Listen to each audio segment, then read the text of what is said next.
Bonjour et bienvenue, voici notre tour d'horizon économique, géopolitique, sanitaire, énergétique et boursier. Nous sommes le mardi 14 février et pour comprendre comment tourne notre planète finance en cette Saint-Valentin, c'est sur la bourse au quotidien et nulle part ailleurs et l'épisode du jour s'intitulera 6,4% d'inflation et pas le moindre frisson. Oui, c'était le chiffre le plus attendu depuis le début du mois de février. À combien allait se chiffrer l'inflation au mois de janvier? Bien, si le chiffre n'est pas bon en lui-même, il est heureusement moins pire que prévu. Alors on attendait, ou plutôt on espérait 6,2, on a 6,4. Oui, mais c'est moins pire que si ça avait été 6,5 ou 6,6, ce que redoutaient certains pessimistes. Bon, ces pessimistes-là, vous ne les voyez pas dans le marché puisque les indices ont continué de progresser. Et notons que le CAC 40 Global Return vient de battre ce midi un nouveau record historique absolu à 21 305 points. Il évolue donc en territoire record et le CAC 40 au-delà des 7245 juste avant le chiffre américain était également donc sur un nouveau record annuel et à 1,8 de son record historique absolu du 5 janvier dernier. Alors, ces chiffres de l'inflation américaine, finalement, ils sont à peu près dans la fourchette acceptable du point de vue des marchés. L'inflation corps hors énergie alimentation est à plus 5,6, on attendait 5,4, mais on craignait éventuellement que ça soit du 5,8. Alors, qu'est-ce qui a permis au prix de demeurer aussi sage, entre guillemets, au mois de janvier? D'abord, le recul du prix du baril de pétrole et donc des carburants à la pompe. Ensuite, on retrouve les voitures neuves, dont la hausse ralentit enfin. Les voitures d'occasion également, voyez leur prix reculer au mois de janvier, mais la tendance s'était inversée en fin de mois. Il y a les livraisons de pizza à la maison aussi, dont le coût aurait légèrement baissé. Et puis il y a les fournisseurs de gaz qui ont également revu à la baisse leurs tarifs. Bon, vous avez entendu énormément de fois gaz, pétrole, carburant, et c'est vrai que les chiffres de janvier auraient pu être meilleurs ou auraient pu être pires, mais demeurent extrêmement tributaires des prix de l'énergie.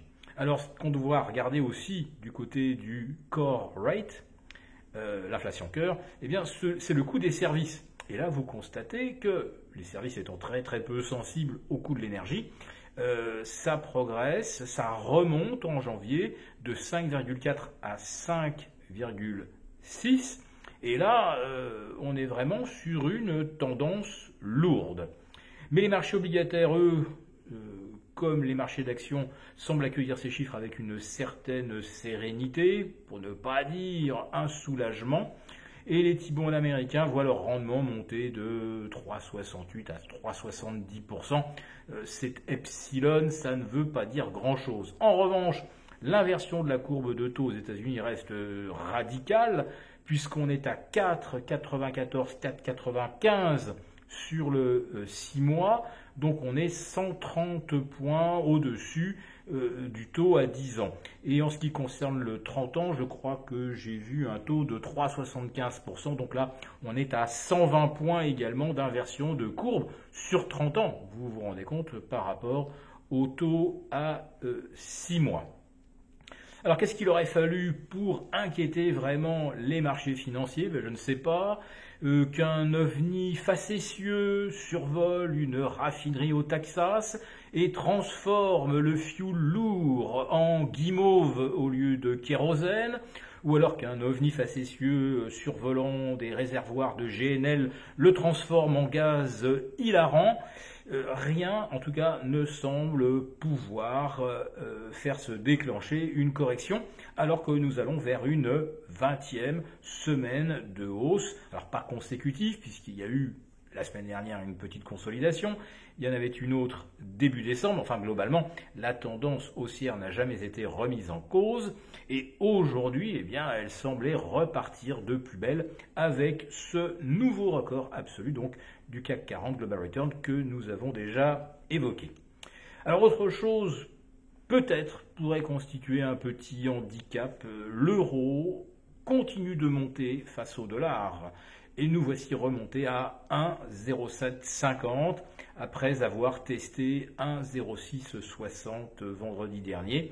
Donc la force de l'euro, c'est pas forcément un élément extrêmement positif pour nos exportatrices, mais globalement, elles s'en sont plutôt bien tirées. Les trimestriels, bon ça y est, on atteint le dernier tiers, on a déjà une bonne idée.